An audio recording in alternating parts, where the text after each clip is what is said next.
My name is Kiva McAvinci, and I am from the Theatre and Performance Department. And my colleagues are. Yeah, hello everyone, welcome. My name is Guy Westwell, and I'm a member of staff in the film department. Yeah, look forward to interacting with you via the chat function and telling you about our programs.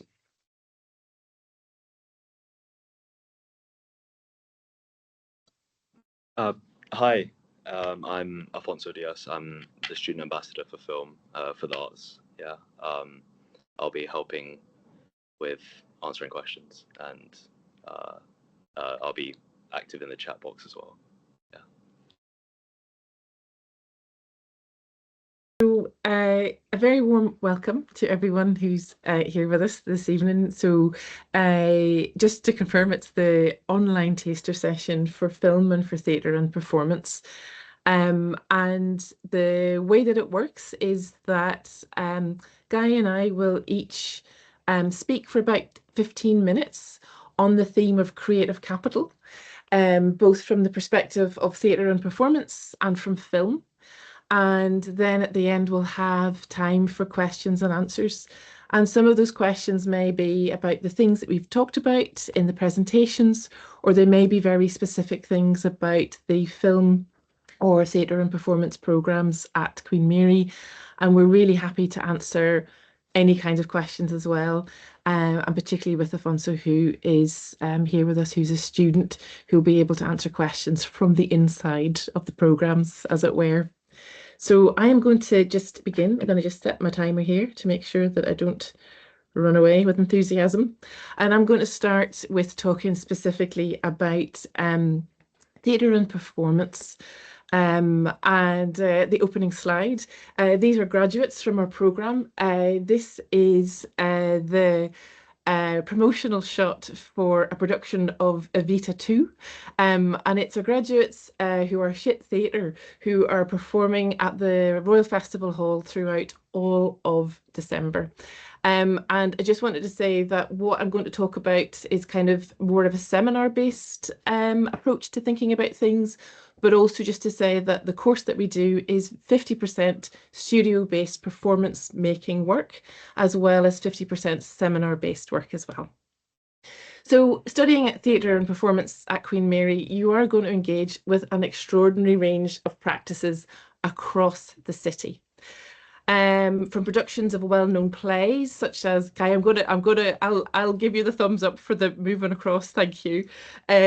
So we will look at things which might be very well known to you. So things like Hamlet, and we'll see them at very well established theatres like the National.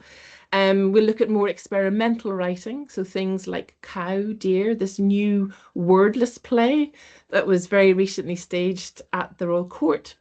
We'd look at things like durational installation performances and art galleries, and we look at work that is staged inside prisons with people who live and work within them. We'll explore things like devised performance, interventions in democracy, things like protests, gatherings and marches. We'll also look at things like cabaret or community-based practices in schools. So the range of material we look at is very elastic and accommodating, but it also reflects the ethos of our department. And that is very much one of critical curiosity, collaboration, and ambition for the possibilities of finding out about the world through theatre and performance. And while we're really keen to look at work nationally and internationally, we take full advantage of being in London and the opportunities that the city and the creative work developed within it affords us.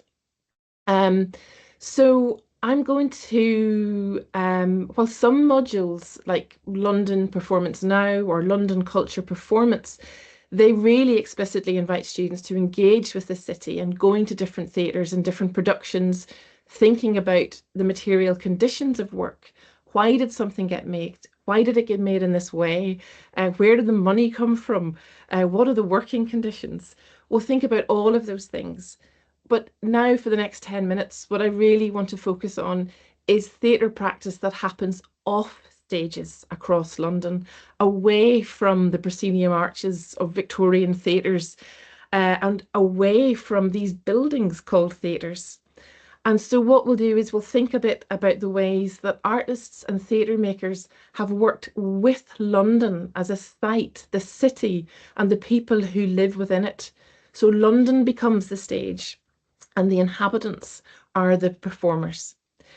So it's a city, it's huge. We have over 9.1 million people who live in it. There's over 300 languages spoken in it. And that in the last census, we know that over 40% of the population of London were foreign born. It's a city of movement, arrivals, departures, where people come on their holidays to study, for work, and some stay for the rest of their lives. And I'm going to talk about 3 projects that really engage with this idea of London, the city, as a stage, and the people who live and work in it as the players. So the first one is a piece that's called Eat London. And this was a performance event and it was staged in Trafalgar Square. And it's 2007. And although it's nearly 20 years ago, it's a piece that has as much resonance now as it did then. And Eat London is exactly that. It was an invitation for people to eat the city, to eat a model of London that was made out of food. And the project was developed by a food artist called Alicia Rios and an architect called Barbara Ortiz. And together they worked with 14 artists and community groups across the city. These groups were quite broad in the range, but they shared something in common. So companies like Pakarma, who were a theatre company that worked with young refugees. There was Mulberry School. It's a secondary school here in East London where the majority of students are British Bangladeshi. The Greenwich Vietnam Women's Group, and then the Coriander Club. It's a gardening and cookery club for Bengali women. So each of the groups explored an area of London. So they walked the streets, they explored the buildings, and they imagined what they would taste like, what food these buildings would be if they could be eaten. Battenberg cakes, licorice wheels, chocolate buttons, spring onions. So each of the groups had workshops, theatre workshops, and drawing workshops and making workshops where they constructed buildings, roads, alleyways, bridges, from different kinds of foods.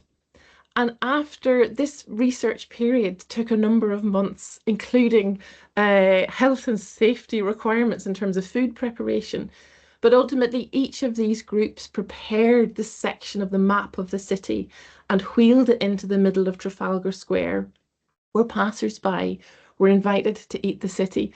And the image that we have on the PowerPoint is an aerial view of this map, of this edible 3D map of the city.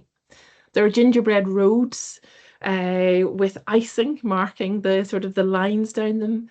The Thames was Perrier water. The London Eye was a pizza with red pepper capsules. The Imperial War Museum is made out of dim sum, and the Treasury was a vegetable curry topped with circles of carrots. The London buses were made out of red peppers stuffed with rice, and the wheels were olives. So what you had was this incredible map of the city in the city, where over 200 people cooked it and thousands ate it. And in Trafalgar Square, which if you live in London or if you visited London, you know that it's this kind of epic space and historically a site of protest and gathering, flanked by the grandeur of the National Gallery and lots of monuments on plinths of historical monarchs and military figures. But in the middle of it was this gathering of this map with people eating together. It was a celebration. It was a way in which the city was reclaimed by those who were not born in it, who were living at a distance from it and their food cultures. These people were the hosts and inviting passers-by to share a common, social, but highly intimate act of eating food that they had prepared. So, what kinds of questions does this performance piece raise? Who does the city belong to? Who feels at home in it? And who feels excluded? And these questions of thinking about how theatre and performance in a very broad way can help us think about the city, think about who lives in it, the experience of living in it, are all the kinds of things that we might ask in the work that we study in the department. And I'm going to then very quickly talk about two other projects. So Guy, if we can move to the next slide. Please, thank you. So again, this was just, again, a bit of a close-up of an aspect of the Eat London project. And then the next slide, it's called Rooms with a View. And this, if we can see, that's a map, a hand-drawn map, again, of a part of London. And it's actually a part of London that's very close to us in Queen Mary, in and around Tower Hamlets. So Tower Hamlets is a borough in London, and it's in the heart of the East End. It's where we at Queen Mary are based, and it's where Magic Me, the company that I'm about to talk about, is based as well. And the area is really interesting because since the 17th century, we've had waves of immigration that have shaped the life of the borough. And we are very close to the docks, so that also has shaped the life in terms of movement of people and produce and ideas. And it's also an area where there's been extreme poverty and overcrowding and philanthropic endeavour to attend to these. And the university, actually, the buildings that we work in are remnants of some of this as well. It's an area of rich cultural diversity, and it's one of extremes. So it is one of the most deprived areas in the country, with child poverty affecting 39% of local children. And it is also one of the richest areas as well, where we've got pockets of extreme wealth. And we can see from some of our classrooms, the glistening lights of Docklands, where international and global businesses and banks live, and people who work there live. So Magic Me is an organisation that is rooted in this extraordinary borough and its complexities and nuances. It's a place which is densely populated, where people might live alongside each other but don't know each other, where you might have a neighbour but not necessarily a sense of neighbourliness or community. And this project that they developed, Rooms with a View, was a direct response to the shifts and particularities of this demographic area, particularly sense of isolation. Guy, if we can turn to the next slide, and this sort of shows you some of this project in action. So what the company did, using theatre as a way of staging conversations, it worked with over 400 people. And through working with archival materials and local newspapers and stories that people told, it began to develop a more nuanced sense of this very particular place. It asked questions about shelter, belonging, and dislocation and community. And over time, a smaller group of people, about 20 people, from teenagers to people who were in their 80s, worked together to devise this promenade performance that was a direct response to the concerns of what it means to live in an extraordinarily diverse borough, but where senses of isolation, particularly with older populations, is felt. So again, why is this important, and why might we study it? And one of the things that is very important for us in this department is thinking about social engagement and thinking about how theatre and performance isn't just something that happens on stages, but can happen around us. Sue Mayo, who's one of the theatre makers who worked on this project, who's got a long history of kind of working in this area, she talks about the importance of meeting through making, and that not only are you making a play, Rooms with a View, but you are also making friendships and relationships, and that then also in turn shapes and shifts the social fabric of the place that you might live. And I'm just going to check the time.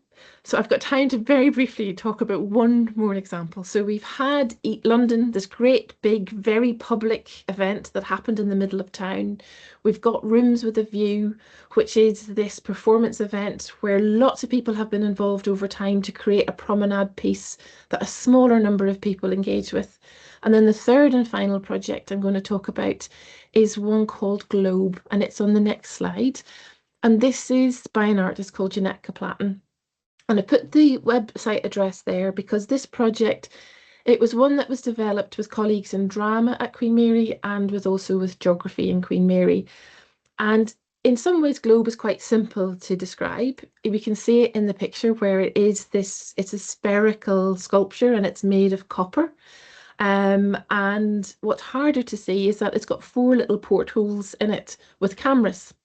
And in this sort of larger picture, Janetka, the artist, is rolling the globe along. She happens to be rolling the globe along a road which is on the Meridian line. And as she rolls the globe, the cameras encounter and capture everything that passes by. The idea for Globe was initiated, again, this sense of kind of belonging or not. In 2013, at the time, there was a campaign which was really trying to, it was a very hostile campaign, which the Home Office had initiated, which was essentially saying that basically go home or face arrest. It really was saying to people who may be here illegally, go home or face arrest, but that sense of a hostile environment. And it was the referendum on the EU about Britain staying or leaving. And for Janetka, again, there was a very personal resonance in terms of her parents had come here from Poland after World War II, and that sense of belonging or not was something that felt increasingly heightened. So she made this mobile structure and it rolls through the streets of London, very much initially around East London to start off with, and then spreading around the Meridian line to Shrewsbury, her hometown, to Delhi as well. But one of the things that was really interesting about this, particularly as it rolled through the streets in London, is that people would go, "What is that?" And they'd step forward and they would have conversations and stories, reflections again on home, migration, and belonging. And it was Globe, their encounter with this sculpture, the very globeness of it, the fact that she moved, the material that she was made of, that made people reflect.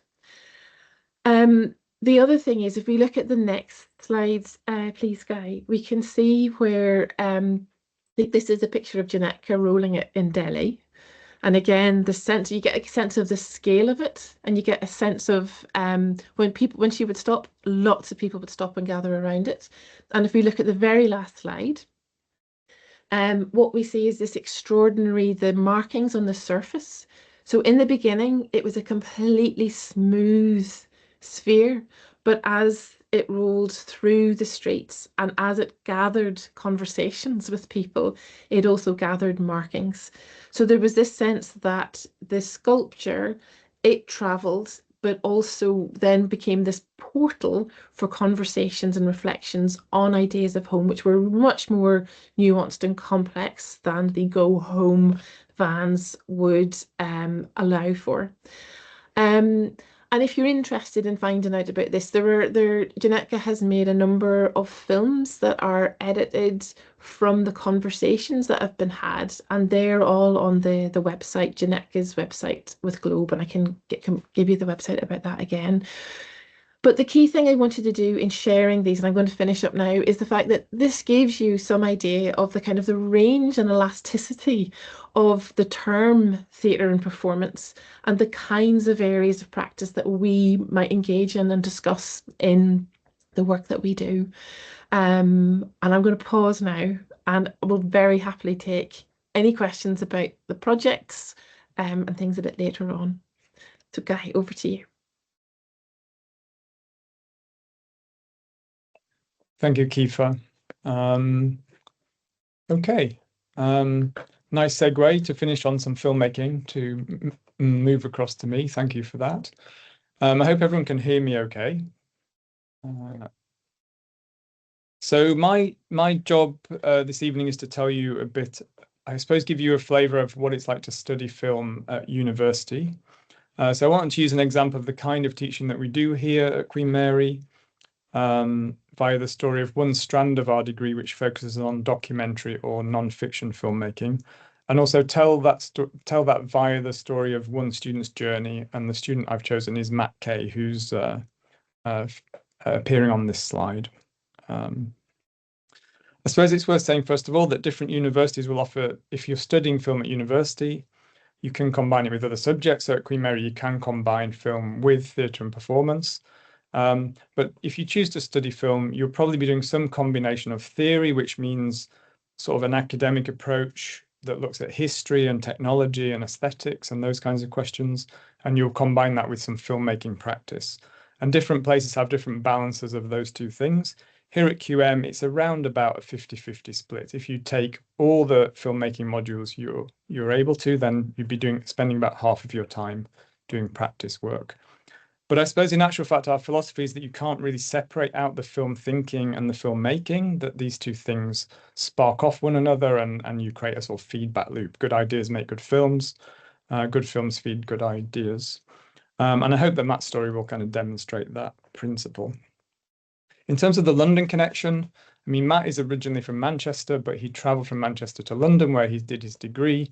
And as you'll see, he sort of found his filmmaking identity in London, and he set up his film company in London and continues to be based here, although he works internationally now, especially in the US.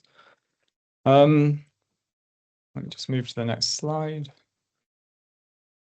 So this is a snapshot of the filmmaking part of our curriculum. And you might get something similar to this at other universities, but ours is quite dynamic because we try to do some fiction filmmaking, some experimental filmmaking, and some documentary or non-fiction filmmaking. So you see that all the students start out in the first year doing a screenwriting module and a production techniques module. The production techniques module is a crash course in making films, in working with camera, lighting, blocking, sound, recording, and editing. And then after you've done that sort of base work of how to write and how to make films, then you're able to then sort of select a bit more what you're interested in. So you can carry on with strands in script writing, you can focus more on fiction film, or you can take a sort of documentary strand. So I've highlighted where the module that I want to talk about appears in our curriculum, which is sort of around about in the middle of the degree during your second year. So the module itself, I mean, it has a combination of sort of history of the documentary form. So that goes all the way back to the very beginnings of when film was first innovated and invented. It was a kind of really dynamic, interesting time. But one of the key fascinations of filmgoers at that time was of films of just the world. So filmmakers would go out with cameras and they would just record nature scenes, city street scenes. They would travel to faraway places and show those to audiences. So there was a strong sort of non-fiction, or what was at that time called actuality, focus of filmmaking, alongside lots of other things as well. But that actuality focus has been retained and been a key interest of audiences through the 20th century and into the 21st century. It's called different things at different times, sometimes not non-fiction, sometimes documentary. But the module starts out telling a bit of that history, about how that developed. It looks, for example, at sort of in the 60s, the cameras become much more lightweight, the sound recording apparatus becomes much more lightweight, and filmmakers are able to sort of get out into the world and shoot lots of footage. And that moment is called cinema verite, or direct cinema. And filmmakers are there kind of involved in and engaged with events as they're happening. So that's an interesting sort of case study. And there's a couple of other case studies as well. So once you're versed in some of the history, you also tackle some of the questions around how to behave ethically as a documentary filmmaker. So, you know, what constitutes big questions, philosophical question, what constitutes reality, what constitutes realism, what constitutes truth-telling, how do you ethically interact with the subjects of your documentary to make sure that you're not potentially harming them. These are all sort of very live questions in documentary history, but also in present-day documentary filmmaking. And then you get to the sort of nuts and bolts of getting a documentary made. So in small groups, you're invited to make a short documentary film.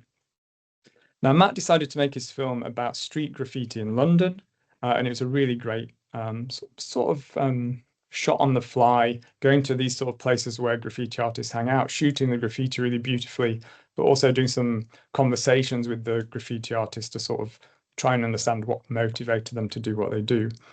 He kind of, I think he talks about how he became fascinated at that point with the sort of the side of London that's slightly outside of the mainstream, outside of normal behavior, because graffiti artists are going in, they're trespassing a lot of the time, you know, spraying paint on things is vandalism, it's an illegal act. So he became interested in, you know, that kind of side of London, and he made this really great film. Now you can see from this grid that once he came out of the second year, he was able to go into the third year, and there are a load of different kinds of possibilities for him to continue to make films. He decided he was really interested in non-fiction filmmaking, so everything he chose in his final year was devoted to making documentaries. So the main film he made in his final year as his individual final year project was called, as you can see on the slide, Over the Wall. And this basically, he followed a Queen Mary university football team as they went on a sort of tour around the Middle East, and they went mainly to Egypt, but they also went to Israel. And he went with our kit, and he traveled through the region, and he followed this football team as they played various local teams. As he went, he tried to sort of indicate something of the history of that region, and the way that the team interacted with the young men that they were playing against in the teams. It was a super successful final year project. It was so successful that actually when he graduated, he managed to find some money to have a sort of limited release for that film. So that's quite a remarkable achievement and shows his kind of conviction and his skill. But he was already sort of indicating that yeah, that's an interesting thing to show, these guys traveling around. But he was also interested in the sort of history and the politics, and some of the kind of racial dynamics as well. And that will become a theme that he continued to be fascinated by. After that, he made a film called Little Miss Sumo. This tells about, well, sumo wrestling in Japan. Sumo wrestling in Japan is open to both men and women up until school leaving age. And at that point, the opportunity for women to wrestle is not available. So female sumo wrestling is not permitted. And Matt told that story when he told the story of a female sumo wrestler who wanted to kind of try and sort of resist or break through that barrier and be permitted to wrestle. It's a really great short film. It was picked up by Netflix. It's available on Netflix if you're interested in watching it. At that point, he set up his own film company called Walk of Life Films, which the acronym of which is WOLF. I think their mission statements are interesting. We craft crucial, compelling, and cinematic films about people from all walks of life. Social impact is our North Star. Care, inclusivity, and action are the instincts that drive us. And I think speaking across to the previous presentation, if there's a sort of Queen Mary way of sort of doing things and thinking through things, it is this being in the world in a sort of ethical and inclusive way that respects difference and tries to, I suppose, find a way that is non-violent and which is productive for everybody, and which is kind of kind. And I think Matt brought that to his film production company. Sorry, hang on. So after that was probably his breakthrough film. He pitched to Patagonia, who are the outdoor clothing company, to make a film about a Black British Londoner who's called Martin Johnson. And he's attempting to run the 184-mile River Thames Run to the Source Challenge. So this is to run from the Thames Barrier, which was probably just off the map that Kiefer showed us, which is close in on the east side of London, to run from there all the way through to the source of the River Thames. It's 184 miles, and the aim is to do that in one run. So I'm just going to show you the trailer for the film that he made about this. It gives you a good flavour of things. Hopefully this will work. History cannot erase me. In my early days, would be the only black runner on the start line. Not having anyone else that looks like you, it can be an uncomfortable experience. As issues we're talking about, therefore, to tackle black, brown, white. It's only by doing that that you can create a more positive, inclusive future across society as a whole. Wet grass, soaking feet. This is be the real test when the fatigue kicks in. They went to the water and didn't stop. I wanted to be free.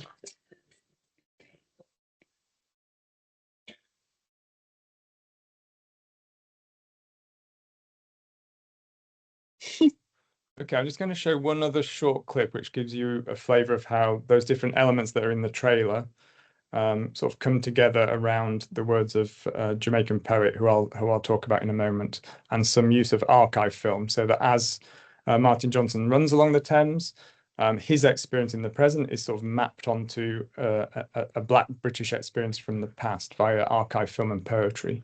So let me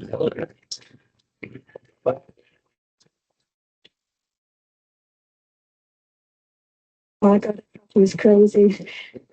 The music one was bad, but I can't get my head around this literally. As his mum, I just would be glad to see him finish.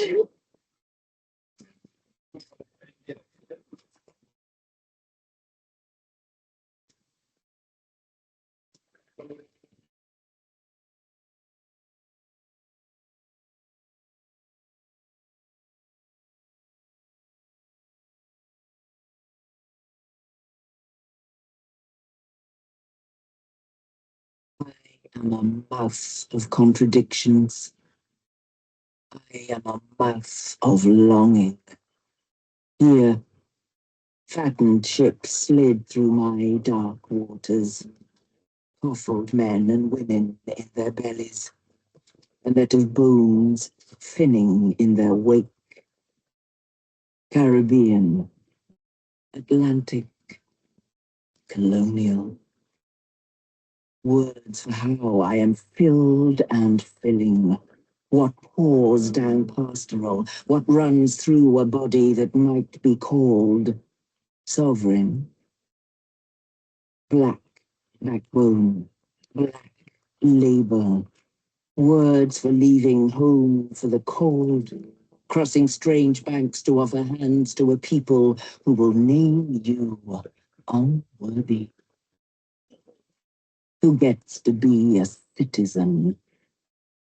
I have surged and wept under 1,000 streams, blood dark and greedy in the flood of empire, choked with a need that moves arterial, reclaiming all I have called to me and buried in the name of country.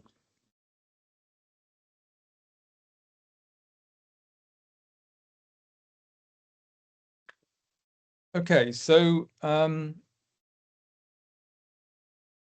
what's great about Matt's success and the fact that he made this very successful film for Patagonia is that now he can become something that we teach on the second year documentary module. So from that module first focusing his interest on documentary or non-fiction film, he's actually gone off and established a successful career. I mean, he's producing films that we can use as sort of discussion pieces on the module. So in terms of like thinking about how you would approach a film like this on the module, then I think, first of all, there's the kind of hook. If you want to make a documentary, you sort of need something that people are going to be interested in. And I think that probably is the story of this 184-mile run to the source challenge. It's an incredible feat of physical endurance and mental toughness. Things like this are very popular online. They have big followings. So it sort of works just as a if you were to do an elevator pitch for a documentary, you're sort of halfway there, maybe not all the way, but it's interesting. And then into that, he's got the story of this Black British Londoner. Martin Johnson's a mixed race Black British man, and he's an ultra runner, very successful ultra runner. He runs these incredible long distance races, and therefore the documentary has a kind of structure available to it, which is the run, but also his life story. So his individual journey, his family. We see his mum worrying about him, but then also his experience of being a minority in the UK, and also running being a predominantly white pastime. I mean, that's changing partly through the work of people like Martin Johnson. It's more popular than ever before in non-white communities. But long distance running has traditionally been quite a white leisure activity. So he's lived through and he's able to speak to all that in a really eloquent way. There's also the sort of commercial aspect of this, in that it's the story of like the clever design and utility of the products that one can wear and be inspired by when undertaking this kind of challenge. So Johnson's run and Matt's film here are brand ambassadors for Patagonia. So at some level, this is an advert for Patagonia clothing. And it does that in a very sort of gentle and not in a way that is in your face. We just occasionally will see the labels of the clothing. And these are sort of the clothing label wants to attach itself to the kind of value system, I suppose, that the film is seeking to sort of endorse and unlock. I say probably those three things are relatively straightforward and conventional if you're going to make some kind of non-fiction film and get it funded. But I think where Matt brings something really unique and distinctive to this is that he wants to also tell a story of a city and of a river. So the film seeks ways to tell the history of the Thames, and that history as it has the Thames as a really key port, which shaped the slave trade, but also was the place where immigrants from the Caribbean came to the UK. And here he uses this incredible archive film that he traced, and has Martin and his son on a Thames boat going past Parliament, and then he's finding archive film of people arriving on the Windrush boats or similar, and sort of collapses those two different moments in time together in a way. And then he illuminates all that through the Jamaican poet's words. Sorry, the Jamaican poet Sophia Sinclair's words, which are these powerful accounts of what it's like to arrive and then not be wanted, to contribute to the economy so strongly and then not always be welcomed. And then there's a connection there, isn't there, to contemporary political realities that remains an emergency that we're all living through and which the media cover. So in this sense, Matt is ticking all the boxes of a conventional documentary, but he's finding a way for that documentary to be more engaged politically and maybe even take a strong ethical stance. So we discuss all that on the module. As well as that, you'd also be thinking about pitching, about a treatment, about costing up a documentary, production planning, archival research, video and sound recording, editing, post-production, marketing, all those things. Not necessarily in the depth that you would need to make a film like this. This is quite a high budget piece of filmmaking, but you'd be beginning the journey of thinking about those different processes. So I hope that by sort of showing Matt's journey, I mean, he's now 15 years out, maybe a little bit more than that from his degree, that studying film or theatre or performance can be really educationally enriching, but also in time, given time, professionally enriching, that you can make a living, but you can also make a contribution to making the world a better place. Matt is currently, last summer, he released this documentary for National Geographic called Shark Beach with Anthony Mackie. It seems like streaming services can't get enough sharks. So it was good that he's riding that bandwagon. But again, you know, he has Anthony Mackie talking about his own experience as a sort of Black American aspiring actor and how that was quite difficult. And that's mapped onto shark sort of nature filmmaking. He's got quite a few things in the pipeline, some of which are based in London, some of which are around sort of civil rights activists who are not particularly well known, who he wants to bring more into prominence. Some are more commercial. He did a documentary about the band TLC, for example.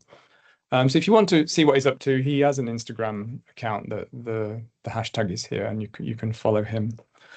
So I think he's a great poster boy for us because he's out there making a good living, but he's also making socially conscious non-fiction films, at least some of the time. And he has said that Queen Mary, his experience at Queen Mary was ultra positive and productive in helping him kind of decide what he wanted to do, how he could refine his identity as a filmmaker, and then action that once he graduated. So I think I'll stop there. I think that's my allotted time. If you have any questions then for me or for Kiefer or for Afonso, please do put them in the chat and we'll speak to them as best we can. I mean, Afonso, I'd love to give you opportunity to just speak a bit about your experience. Perhaps you can talk about how you decided to study, how, you know, to go to university, how you decided to study what you chose to study, and then how you've got on since you arrived. That would be great to hear. Yeah, absolutely. Yeah, I can start things off. So I'm in my second year. I'm doing film and Hispanic studies. Um, I came through kind of unconventional means. Um, I had been doing different A levels, and they were I was doing more STEM adjacent A levels, but they didn't really speak to me. I was kind of doing them because it was I found them interesting at GCSE, and then I got to A levels, and I was like, it's not really speaking to me, and so I kind of decided to expand my search from those kind of degrees, and and I ended up finding the course Film Studies and Hispanic Studies at Queen Mary's, and um, growing up, I had been a very big film buff in the sense that I always go out, kind of see a film like every week with my brother, with my family. It was a very thing. It's a very nice thing that I do growing up. So and I had been doing Spanish A level, so I was like, you know what, this speaks more to me. And I looked at the course, and it was very much something that spoke to me. It was very interesting. It had a lot of. It wasn't um, just practical. It also had like that theory aspect. So it's kind of getting us to the mentality of being able to make a film or be a part of that process. And so far, it's been great. I've met a lot of like-minded people through the course. I found I've met a bunch of groups of like a lot of diverse people with various perspectives, um, various different career paths that they want to follow, and especially with how the course is structured, with it being not just practical but also theory. It's given me more kind of that mentality of why would I approach this part of film of making a film in the way that I do, and I think that's a very important thing in filmmaking, especially this year since I'm doing more practical stuff. Since I'm I was able to choose modules. Since the first year, it's more kind of theory heavy, so you're kind of getting into it before you can actually start doing more practical stuff, which I think is very important as well. I think yeah, it's been going great. I It's definitely something that I feel like is is the thing for me.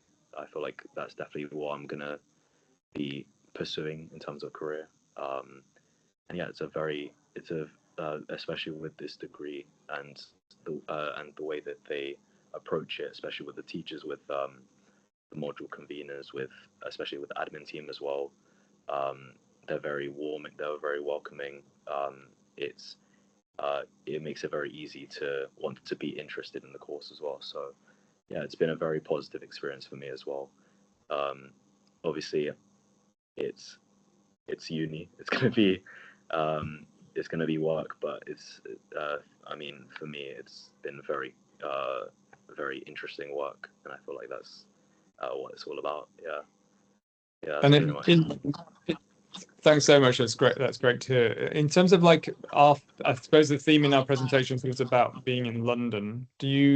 How's your experience of living in, I don't know if you live in East London, but just being at Queen Mary, being part of the East London space and being in London more generally. Yeah, I mean, I grew up in London. I live more in the south, so I'm not as close to Queen Mary, but um, in this.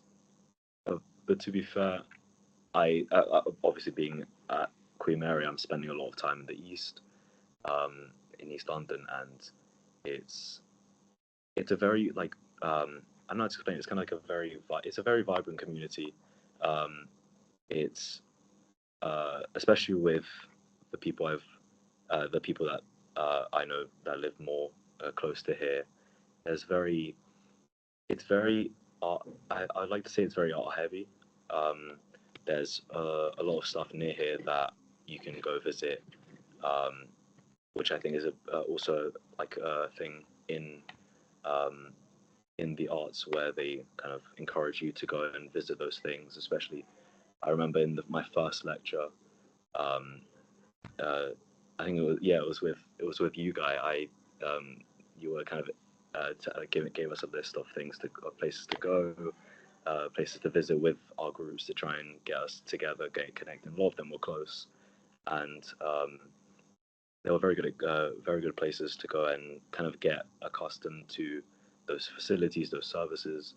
And I feel like, especially in London, with a place so kind of diverse and with such kind of has a lot of emphasis on art, I feel like it's a very great place to be doing such a degree such as this, especially in East London with all sorts of stuff like that. Yeah. Great. Well, I'm super happy to hear you went to some of my suggested yeah, suggested hangouts. That's very flattering. Should we give people one last chance to drop questions in the chat, and if that might be working?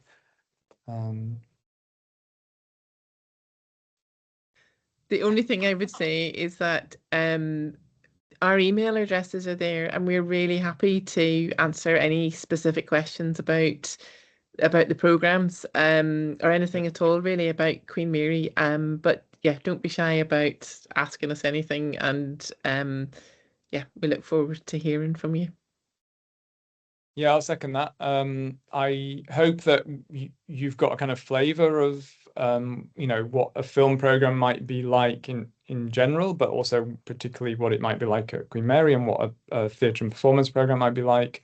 You can combine those two things. You can study them independently from one another. You can go across to other subjects and combine with English or comparative literature and some other options in the School of Arts. So, depending on your interest, you can somewhat tailor the degree to those.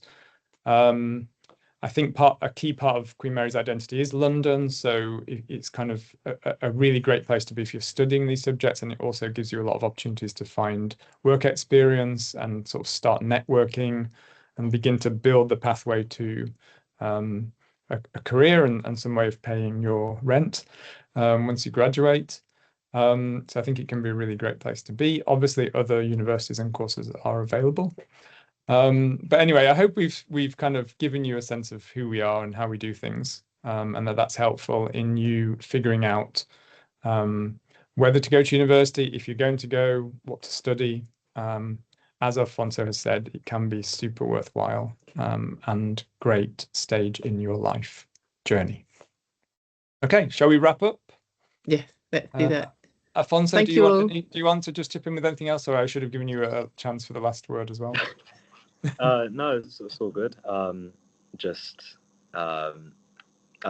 think I've talked plenty. But yeah, I do think. I mean, I myself went to a few taster lectures like these ones, and I found them very useful. So, just taking that step is a great thing, as well as shows proactiveness. Yeah, definitely. Yeah. Yes. So a massive thank you for coming along, and I hope it's worthwhile. And yeah, be in touch if you need any further information. Okay.